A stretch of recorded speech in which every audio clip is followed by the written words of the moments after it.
Radar check, markahan nyo na ang inyong mga kalendaryo, mga bro, dahil ngayong araw, December 20, 2023, may espesyal na pagdiriwang na magaganap.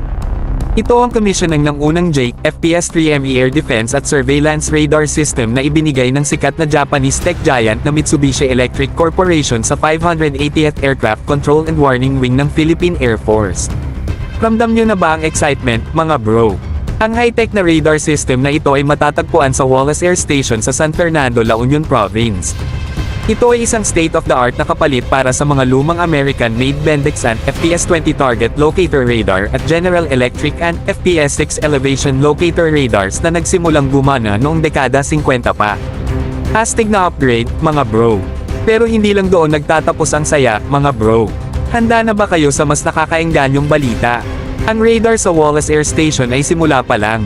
Ito ang unang tatlo sa mga fixed radars na darating para sa Philippine Air Force sa ilalim ng Air Surveillance Radar Phase 2 Acquisition Project.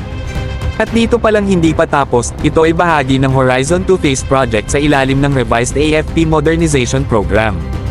Huwag kalimutan i-smash ang like button, i-share ang video na ito sa mga kapwa nating enthusiasts, at magsimula tayo ng diskusyon tungkol sa kinabukasan ng military technology.